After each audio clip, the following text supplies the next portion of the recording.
Semifinals week 1 का ये पहला मुकाबला और देखना ये है कि इस पहले मुकाबले में कौन सी वो टीम होती है जो लेकर जाने वाली है चिकन डिनर। पर सबसे पहले हम देख रहे हैं यहाँ पर ट्रू रिपोर्ट्स को। जेली खुश होंगे, सैम और क्योलमा और उनके साथ निंजे। मुझे स्पिरो पता नहीं क्यों ऐसा देखकर अच्छा लगता है जब किसी टीम में 4 ही प्लेयर हैं और उनको पता है कि भैया जो करना है इन 4 प्लेयर्स के साथ ही करना है, 5वां आपके पास मौजूद नहीं है। हालांकि नुकसान होता वशिष्ठा ई स्पोर्ट्स और टीम जेनेसिस का अगर उनके पास 5वां प्लेयर नहीं होता। एब्सोल्युटली, यही चीज है, हर सिक्के के 2 पहलू होते हैं मेजी। कभी कभी 4 प्लेयर्स जब होते हैं तो आपको पता है कि भाई कोई रिस्क नहीं लेना, हमें ही खेलना है, हमें ही जीतना है और हमें ही हारना है। लेकिन जब 5वां प्लेयर होता है तो मन में एक शंका आती है, कोई एक प्लेयर अच्छा नहीं खेल रहा तो भाई इसको रिप्लेस कर देते हैं। बाहर वाला प्लेयर भी कहता है कि मुझे मौका दो, मैं बेहतर खेलूंगा। तो हर चीज में अलग अलग सिनेरियोज बन जाते हैं, बट यहाँ पे भी अलग अलग सिनेरियोज हैं। आप रेवेनेंट एक्सपार्क को देखिए, नो रपनो वो गए हैं अपने, कई बार हमने उनको पहले भी देखा है ड्रॉप चेंज करते हुए, यास्निया कभी जाते हैं, कभी कभी तो हमने उनको जॉर्ज पुल सिटी जाते भी देखा पिछले सीजन में। लेकिन अब नो रपनो वो जा चुके हैं और बॉट आर्मी ई स्पोर्ट्स वो मिलिट्री बेस पे गए हैं।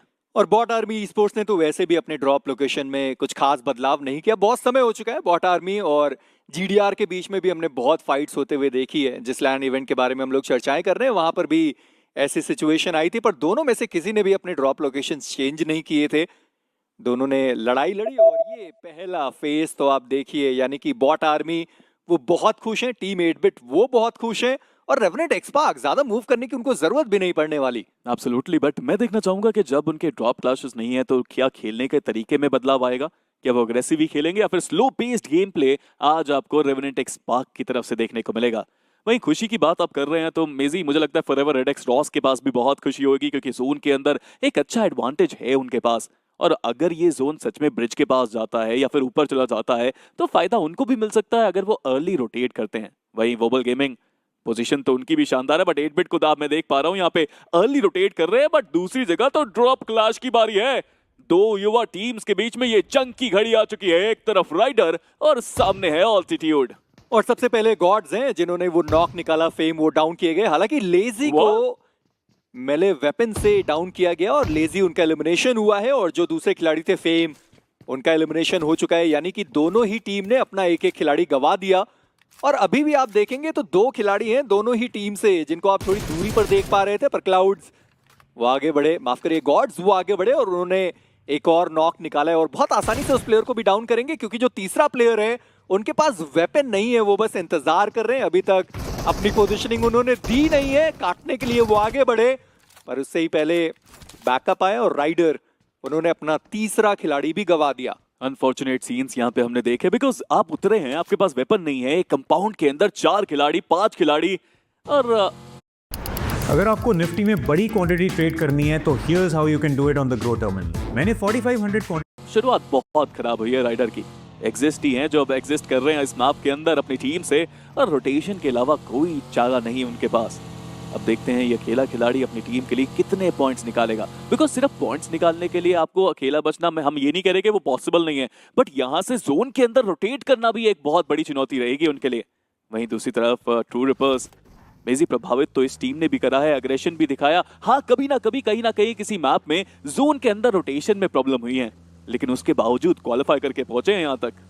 पर जेली की मानसिकता तो देखिए, उन्होंने फिनिश फीड रीड करी, उनको पता था कि वो फाइट हो कहां पर रही है। उन्हें थोड़ा सा अंदाजा था कि क्या पता घर के बाहर कोई आए और वहां से अगर वो एक और फिनिश निकाल जाते हैं तो शुरुआत उनकी बढ़िया होगी, पर ऐसा हुआ नहीं। कंपाउंड के बाहर वो फाइट हुई नहीं और इसी के साथ सिचुएशन उतनी कुछ अच्छी उनके लिए हुई नहीं है। पर AKOP उन्होंने कहीं से तो वो नॉक निकाला था, हालांकि जो फिनिश था वो एनोनिमस लेकर गए और ओरांगुटान की जो टीम है वो आपको दूसरी दिशा में दिखाई देगी, यानी शुरुआती दौर में थर्ड पार्टी का जो दौर था वो भी हमने देखा। ओजी का तो फायदा नहीं हुआ, पर TWOB उन्होंने शुरुआत कर दी है, एनोनिमस उनको पहला फिनिश मिल गया। पर टीम ऑल्टीट्यूड स्पिरो शानदार खेला था उन्होंने पिछले 6 मुकाबले, और यहाँ 3 फिनिशेस हैं तो सही, पर अपने 2 जरूरी खिलाड़ी गवा दिए उन्होंने। और अभी भी पिन डाउन है वो इस कंपाउंड के अंदर, लूट नहीं है, वहां से निकलना बहुत मुश्किल, गाड़ियां आसपास से जा चुकी हैं। इससे खराब सिनेरियो हो ही नहीं सकता आपकी टीम के लिए।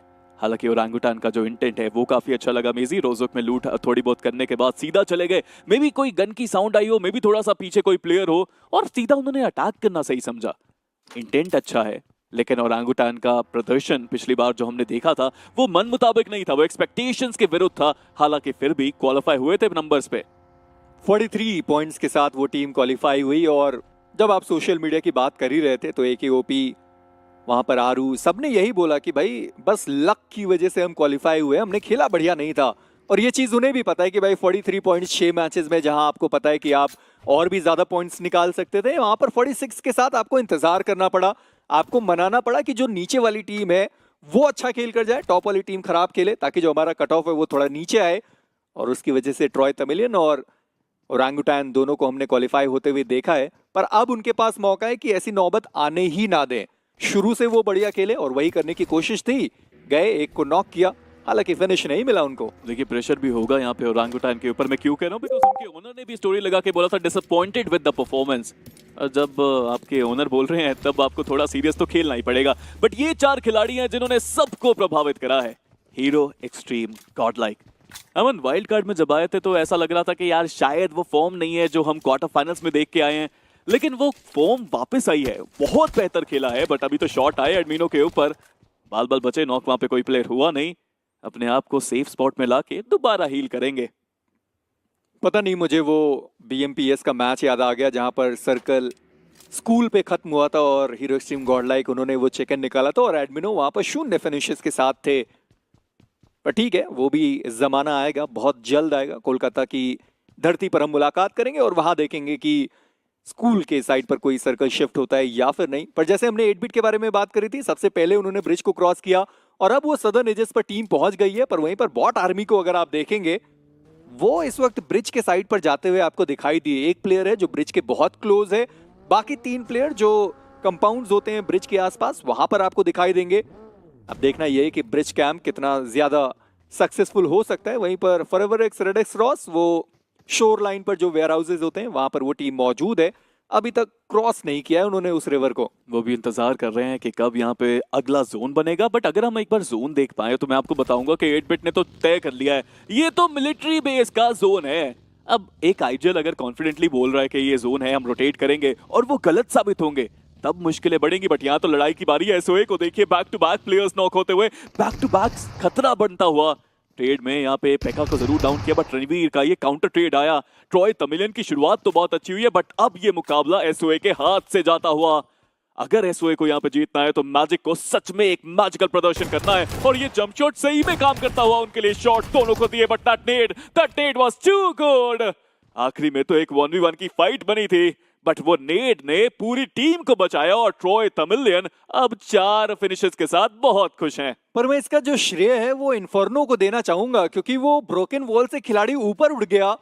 वो प्लेयर वहां पर नॉक पड़ा हुआ था, वो ब्रोकन वॉल के ऊपर ऐसे आए और उन्होंने देख लिया कि एक्चुअली में वो प्लेयर है कहां पर, और रणवीर को उन्होंने कॉल दिया कि आप यहां ग्रेनेड डाल सकते हैं, और रणवीर ने एग्जैक्टली वहीं पर ग्रेनेड डाला। और ट्रॉय तमिलियन, अच्छी बात रही कि एक भी खिलाड़ी को उन्होंने खोया नहीं है, चारों खिलाड़ियों के साथ हैं। अभी भी जोन का एडवांटेज है इस टीम के पास, पर एसओए पहला ही मुकाबला और पहले ही मुकाबले में 0 के साथ एलिमिनेशन। अब देखना यह है कि बाकी बचे 11 मुकाबले, 11 छोड़िए जो दूसरा मैच आएगा वहां पर वो टीम क्या करने वाली है। पर वशिष्ठा ई स्पोर्ट्स काफी ज्यादा क्लोज है उनके, दूसरा जो सर्कल है वो बन चुका है, यानी कि bot army centre of the circle. कोशिश यही रहेगी कि ब्रिज से आते हुए लोगों को वो रोकें, अननेसेसरी फाइट के अंदर ना जाएं, वो सबसे बड़ी बात है। क्योंकि जोन के अगर आप सेंटर पर हैं तो चारों दिशाओं से आपके ऊपर शॉट्स आने वाले हैं। बिल्कुल, सेंटर पे होंगे तो सेंटर ऑफ अट्रैक्शन भी आप बनेंगे। बट जोन काफी इंटरेस्टिंग है, और अब तो कहना पड़ेगा भाई ऐश की प्रेडिक्शन सही साबित हुई। जहां पे वो 8 बिट को लेके गए हैं वहीं पे जोन कटा है, और ये ब्रिज का एरिया अभी भी काफी इंपॉर्टेंट। लेकिन मेजी bot army esports rotation तो उन्होंने भी बहुत अच्छी करी है। ब्रिज के आसपास वाले जो माउंटेन रेंजेस हैं वहां पे जाके वो होल्ड कर रहे हैं। वशिष्ठा ई स्पोर्ट्स भी अब रोटेट करते हुए, और ऐसा प्रतीत तो होता है कि वशिष्ठा ई स्पोर्ट्स वो ईस्टर्न ब्रिज से जाएंगे या तो पानी का सहारा लेंगे, जैसे वो बल गेमिंग करती हुई।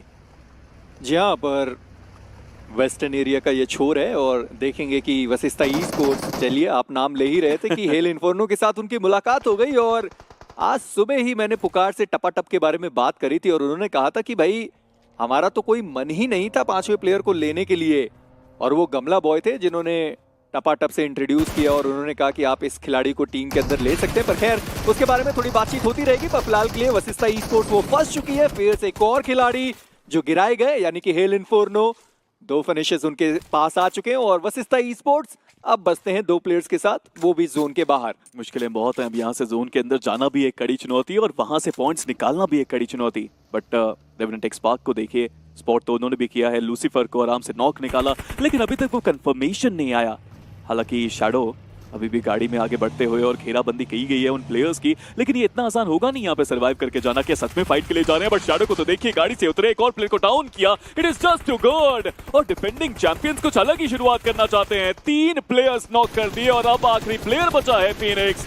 उस गाड़ी में से तो आपको निकलना पड़ेगा और यहाँ पे कुछ ना कुछ प्रयत्न करना पड़ेगा। बट रेवेनेंट एक्सपार्क एक बार फिर से वो अग्रेशन के साथ ही आगे बढ़ते हुए, लेकिन वो अग्रेशन सही साबित हुआ। एक परफेक्ट एग्जांपल टीम वर्क का, और फॉरएवर रेड रॉस को पता चला कि defending champions can make you feel the spark. और दूसरे साइड पर बॉट आर्मी वर्सेस WG, उनके बीच की ये फाइट है जहां पर WG उनका एक खिलाड़ी डाउन है, यानी कि बॉट आर्मी मौका उनके पास भी है कि अच्छे खासे वो फिनिशेस निकाल पाए डिवोटी। हालांकि अभी भी कोशिश करते हुए वैम्पी, वो डाउन है, आसानी से वैम्पी का जो फिनिश है वो बॉट आर्मी को मिलने वाला है, क्योंकि जो बाकी खिलाड़ी थे वॉवल गेमिंग के वो निकल गए और अब वो निचले स्तर पर आपको दिखाई देने वाले हैं। बट रॉय तमिलियन अभी थोड़ी देर पहले उन्होंने एक फाइट जीती और अब वो लाइट हाउस के साइड पर जा चुके हैं, यानी कि एक हाई रेज एडवांटेज है उनके पास और वो मनाएंगे कि जो तीसरा सर्कल है वो उनकी तरफ पहुंचे। पर वशिष्ठा ई स्पोर्ट्स, उन्होंने पलटवार किया है, पर पुकार वो अकेले फंसे हुए 2 खिलाड़ियों के बीच में। पुकार को देखना ये है कि क्या वो कारनामा कर सकते हैं। एक प्लेयर को उन्होंने डाउन किया पर दूसरे प्लेयर को वो गिरा नहीं पाए और PMW IIGL वो तैयार थे, पुकार वो भी डाउन हुए और Vasista esports rage god एक आखिरी प्लेयर पर पहला फिनिश अपनी टीम को दिलाया। चलिए, पहला फ्रैग तो वहां पे आया है, बट रेज गॉड क्या अकेला प्लेयर ज्यादा पॉइंट्स निकाल पाएगा? बट सबसे बढ़िया बात जो इस टीम के लिए हुई है, अगर ये क्लच वो जीतते हैं, 1v3 वो करते हैं, तो उनके पास वो जोन का एडवांटेज रहेगा। He can take one down, no he can't. कमाल का कवर वहां पे हमने देखा और बेहतर तरीके से 4 फ्लैग्स हेल इन्फर्नो स्क्वाड के पास भी गए। बट मैं एक बार जोन देखना चाहूंगा मेजी, ये जोन कमाल का है। एक अल्ट्रा सुप्रीम हार्ड शिफ्ट आया है वेस्टर्न साइड की तरफ और ट्रॉय तमिलियन वो कितना ज्यादा खुश होंगे वो आप देखिए। पर ट्रॉय तमिलियन के मैं नाम ले ही रहा था कि वहां पर वो जो फाइट थी वो छिड़ चुकी है, जहां पर TWOB यशु वो यहां पर डाउन किए गए और इन्फर्नो चाहते हैं कि तुरंत के तुरंत वो फ्रैग निकाले जाए। एनोनिमस, उनकी भी पोजीशनिंग पता है, डैमेज उनको भी पड़ा, पर TWOB उनके प्लेयर अब दूसरी टीम यानी FS, उनसे भी उनकी मुलाकात हुई। बहुत बड़ा शिफ्ट हो गया यहाँ पर जोन का और उसके चक्कर में TWOB जो स्प्लिट बनाकर बैठे हुए थे, फंस गई वो टीम। पूरी तरह से फंस गई और दोनों प्लेयर्स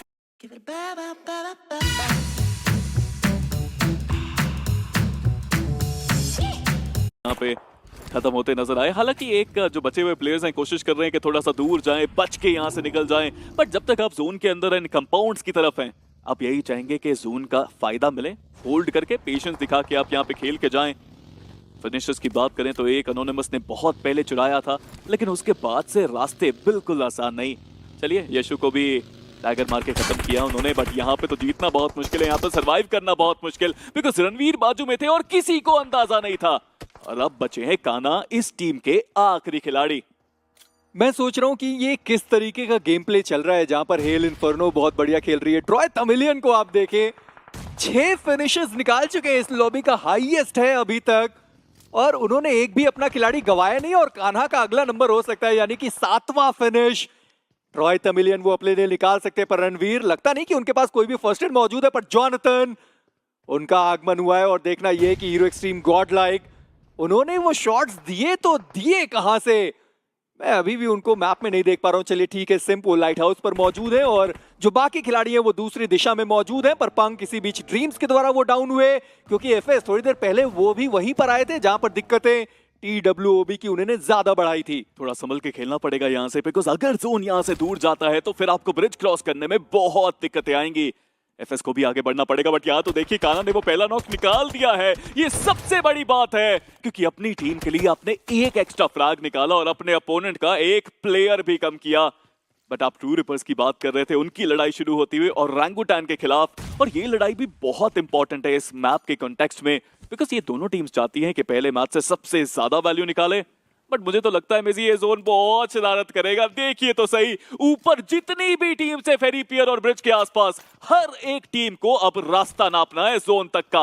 बॉट आर्मी वो कितनी ज्यादा खुश है, पूरे कंपाउंड का उनके पास कंट्रोल है, पर ऑल्टीट्यूड क्लाउड्स वो यहाँ पर डाउन किए गए। काना एक आखिरी खिलाड़ी बचे हुए, ज्यादा कुछ खास करने की कोशिश थी पर वो करने दिया नहीं गया। हाइड्रो उन्होंने काना को भी एलिमिनेट किया, यानी TWO भी उनका एलिमिनेशन हुआ। क्रिप्टो वो डाउन है, पेका वो डाउन है। पेका को बचा नहीं पाए क्योंकि ये दोनों खिलाड़ी यहाँ पर मौजूद हैं, पर इन सब के बीच में ऑल्टीट्यूड उनका एलिमिनेशन, क्योंकि एटम आखिरी खिलाड़ी बचे हुए थे और वो एडमिनो का शिकार हो गए। मल्टीपल टीम्स एलिमिनेट हो रही हैं। स्पीरो 5 टीम हमारा साथ छोड़कर जा चुकी हैं और ये 15वां मिनट चलता हुआ। देखिए, मैंने पहले ही आपको बताया था कि जब मैचेस की संख्या ज्यादा होती है तो रिस्क लेने की क्षमता ज्यादा होती है और उसी के साथ टीम्स खेलते हैं। बट एफएस लगता है अब थर्ड पार्टी की तैयारी करनी पड़ेगी because Jatin OG and company आ चुकी है। बट यहाँ तो जीतना भी बहुत मुश्किल बिकॉज मैक्स का मैक्सिमम एफर्ट देखने को जो मिल रहा है। कमाल की 2 नेक्स्ट निकाल दिए यहाँ पे मैक्स ने और फिनिशेस भी कन्वर्ट वो करना चाहते हैं। बट PMW IGL वो नेड इनका साथ देगा नहीं, दूर चला गया वो नेड और अकेले प्लेयर को अब क्लच करके दिखाना है और आप अकेले अकेले आएंगे तो ये प्लेयर क्लच भी करके जाएगा। कमाल का IGL, कमाल का effort and he takes 2 down with ease. FS Esports की अकेले जाने की गलती बहुत भारी पड़ रही है उनके ऊपर। भाई वो IGL है, उन्होंने अपनी टीम को लगातार 2 बार ऑफिशियल लैन इवेंट के लिए क्वालिफाई कराया, उनको आप इतने हल्के में नहीं आंक सकते। एफएस वहां पर उन्होंने गलती करी और एक और फिनिश उन्होंने अपनी टीम को ला कर दिया है।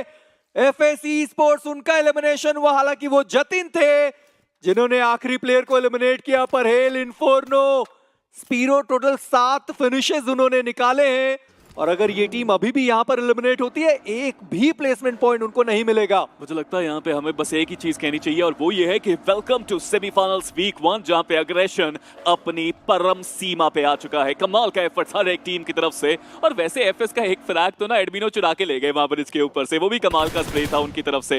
But team hero extreme Godlike अभी भी वहां पे बिल्कुल ब्रिज पे हैं, उनको भी क्रॉस करना है लेकिन पानी में तैरते हुए मछलियों को निकालने की कोशिश जॉनसन नामक ये मछुआरा अभी कर रहा है और बहुत आसानी से सिंप ने वो नॉक भी निकाला। एलिफोनो स्क्वाड की शुरुआत भले ही अच्छी हुई लेकिन पोजीशन पॉइंट शायद ना मिले उनको। पर आप देखिए उनके साथ ट्रॉय तमिलियन के जो खिलाड़ी हैं वो भी पानी के अंदर मौजूद हैं। पर Revenant XSpark versus hero extreme godlike, कौन नहीं देखना चाहता ये फाइट। रेवेनेंट एक्सपार्क उनके पास 4 फिनिशेस और वहीं पर हीरो एक्सट्रीम गॉडलाइक वो 3 फिनिशेस के साथ है। पर माफिया उन्होंने इन्फर्नो को देख लिया, इन्फर्नो वहां पर डाउन किए गए। एडमिनो वो सारंग का शिकार हो गए, सारंग कहीं और, जी हाँ वो ऊपर चढ़कर बैठा हुआ खिलाड़ी, उन्होंने एडमिनो को देखा, एडमिनो वहां पर डाउन किए गए। पंक उनकी भी पोजीशनिंग पता है यहाँ पर स्प्रे गॉड को, पर इसी बीच इन्फर्नो वो एलिमिनेट हुए। PMW IGL उनका एलिमिनेशन हुआ।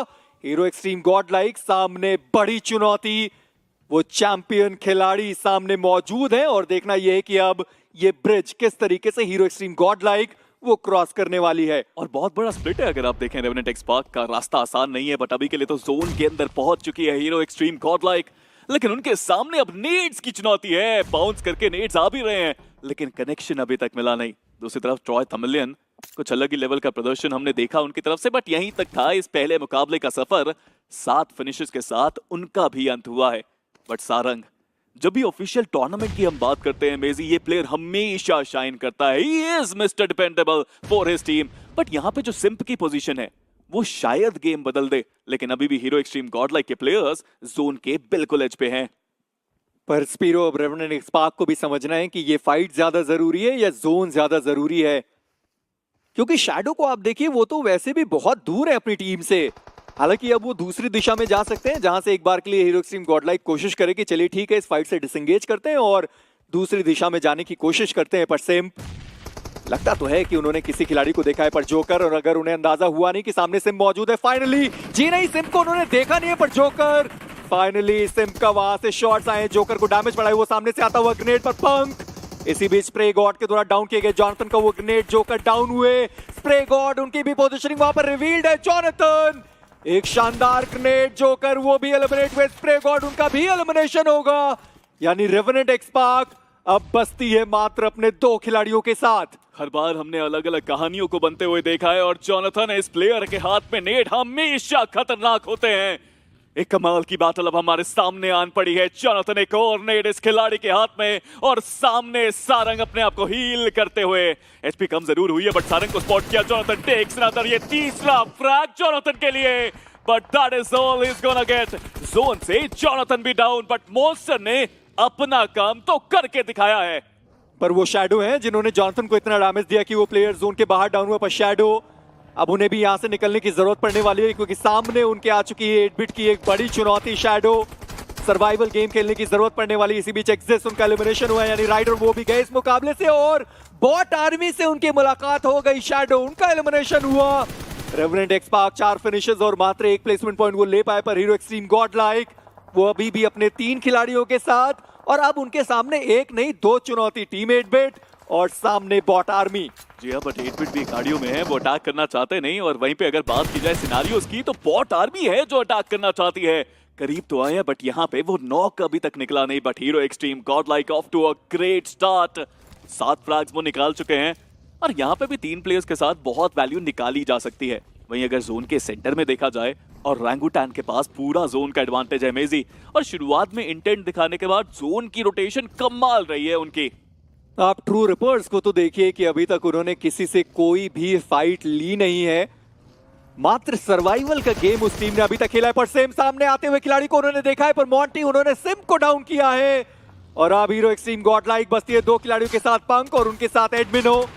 देखना ये कि बॉट आर्मी क्या उनको यहाँ पर एलिमिनेट किया जा सकता है या फिर नहीं। पर स्कैरी जॉर्ज क्या बढ़िया बग्गी से उन्होंने सीट को स्विच किया और कोशिश थी कि वहां पर वो प्लेयर को एलिमिनेट कर पाते, पर स्कैरी जॉर्ज अभी भी वो खिलाड़ी गाड़ी से उतरने के लिए तैयार नहीं है। पर मॉन्टी वो एडमिनो का शिकार हुए, यानी कि बॉट आर्मी अब दिक्कतें उनके लिए ज्यादा चलने वाली है। पर थर्ड पार्टी हुआ वहां से ओरंगुटैन, वो भी शॉट्स देते हुए नजर आए। हीरो एक्सट्रीम गॉड लाइक उनका एलिमिनेशन, पर बॉट आर्मी उन्होंने अपने आप को बचा लिया। देखिए किसी को फायदा वैसे हुआ नहीं है इस फाइट का, टू बी ऑनेस्ट, क्योंकि फ्रैग्स तो कोई और निकाल के गया। पहले भी जो फ्रैग नॉक हुए थे वो ओवेस ने फिनिश कंफर्म करे, फिर ओरंगुटैन ने फिनिश निकाले, तो फायदा उन 2 टीम्स को नहीं हुआ जो फाइट कर रही थी।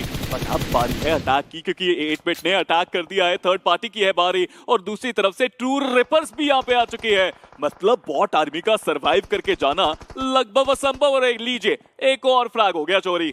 पर अब ये अच्छी बात है ट्रू रिपर्स के लिए, क्योंकि उनको भी पता है कि ज्यादा टीम्स है नहीं और अगर वो डाउन रिज भी सेलेक्ट करते तो आसानी से वो टीम जोन के अंदर पहुंच जाएगी। पर डिवोटी एक आखिरी खिलाड़ी बचे हुए अपनी टीम से। बॉट आर्मी लगभग कोशिश उन्होंने करी थी, जहां पर 2 फिनिशेस निकाले, 5वें स्थान तक आ चुके हैं, यानी अगर यहां भी एलिमिनेट हुए वो 3 प्लेसमेंट पॉइंट उस टीम को मिलने वाले। पर ट्रू रिपर्स मौका उनके पास पूरा है कि अब वो फिनिशेस का जो आंकड़ा है वो बहुत ज्यादा बढ़ा सकते हैं। डिवोटी इसी भी जोन के बाहर, डैमेज उनको पड़ता हुआ 17, मात्र बैंडेजेस है, फर्स्ट एड दूर दूर तक आपको कहीं दिखाई देगा नहीं। जली वो स्मोक के अंदर इंतजार करते हुए कि यहां से उस खिलाड़ी को क्रॉस तो करना है, पर सैम वो भी जोन के बाहर है, जली वो प्लेयर भी जोन के बाहर है। डिवोटी को देखिए आप, उन्होंने एक नॉक तो निकाला है लेकिन फिनिश कंफर्म नहीं होगा। बट क्या जली के पास टाइम है अपने प्लेयर को रिवाइव करने का? अभी तक तो कोई वहां पे गया नहीं, बट बाकी जो इनके साथी हैं वो जा रहे हैं। रिवाइवल की प्रक्रिया को शुरू किया गया और अब जोन के अंदर जाने की बारी है। देखिए इतनी सारी फाइट्स के बीच में हमने एक टीम का जिक्र अभी तक किया नहीं है और वो है वोबल गेमिंग। शुरुआत में अपने होवरक्राफ्ट के साथ शांतिपूर्वक आ गए थे वो जोन के अंदर, और तब से लेके अब तक विश्राम उन्होंने किया है। बट अब अटैक की बारी है, अब जीतने की बारी है। और ओजी का आप स्प्लिट देखिए, कमाल का स्प्लिट उनका भी है। पर वहीं पर जिन वो अकेले यहाँ पर फंसे हैं, क्योंकि बाकी जो 2 खिलाड़ी हैं वो थोड़ा दूर पर आपको दिखाई देंगे। हालांकि वोबल गेमिंग के अगर इतिहास पे गौर किया जाए तो जब भी ये पहला मैच खेलते हैं, चिकन डिनर के साथ इनकी शुरुआत हुआ करती थी। पहले उन्होंने वो सैनोक के मैचेस खेले थे, पर इसी बीच ओरंगुटैन वर्सेस 8 बिट की मुलाकात हुई है, जहां पर माफिया वो डाउन किए गए और जेली वो बीच में आकर फाइट लेना चाहते थे। बाकी जो खिलाड़ी वो भी आ चुके हैं, निंजे उन्होंने ऐश को डाउन किया, पर रिटर्न में सैम वो यहां पर डाउन कर दिए गए। क्यूलमा का ये ग्रेनेड, टीम 8 बिट उनका एलिमिनेशन होता हुआ हम देख पाएंगे। पर एकेओपी वो आ चुके हैं और अब ट्रू रिपर्स वो फंस गए और एकेओपी एक अकेला खिलाड़ी ट्रू रिपर्स के ऊपर भारी साबित होता हुआ 6 टोटल फिनिशेस निकाले इस फाइट से। क्या कमाल की टाइमिंग रही है और ओरंगुटैन की, उनका स्प्लिट बेमिसाल था और उनकी टाइमिंग उससे भी बेहतर। बट अभी भी खेल खत्म नहीं हुआ, अभी भी यहाँ से चिकन निकालना बाकी। और ओरंगुटैन के इंटरवेंशन से थोड़ा समय तो जरूर मिला है 8 बिट को, बट वो समय इतना काफी नहीं, बिकॉज ओरंगुटैन का वार है, 8 बिट बेहाल है और ये नेड्स की जो बारिश हो रही है ये तो एक्सपेक्टेड भी नहीं थी 8 बिट के लिए। पर मैं अभी भी चाहता हूं कि वोबल गेमिंग वो आए और थर्ड पार्टी को अंजाम तक पहुंचाएं, क्योंकि पूरा मौका है उनके पास, वो थर्ड पार्टी कर सकते हैं। पर एकेओपी एक बार फिर से वो अपने बीस्ट फॉर्म में आ चुके हैं। एक और नॉक निकाला, एक और फिनिश और आंकड़ा वो 8 तक पहुंचा दिया है एकेओपी ने।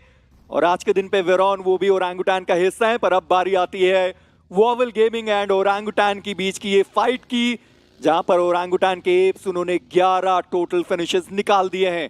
अब तक के सफर में ओरंगुटान ने हर चीज परफेक्ट करी है, चाहे वो रोटेशन हो, चाहे थर्ड पार्टी, चाहे फाइट्स लेने की हो बारी। बट अब ये फाइनल सर्कल की लड़ाई है, जहां पे वोबल गेमिंग हाँ थोड़े से लड़खड़ाए हैं, वोबल किया है, बट पहुंचे हैं फाइनल सर्कल तक। और अब जीत की आस लेके ये खिलाड़ी आगे भी बढ़ते हुए, बट अभी के लिए कोई रोक नहीं पाया है ओरंगुटान को। आप आतंक तो देखिए, ये अंकित शुक्ला है जो सबको चुप करा के बैठे हैं इस कंपाउंड में, इस एरिया में, इस मैप में।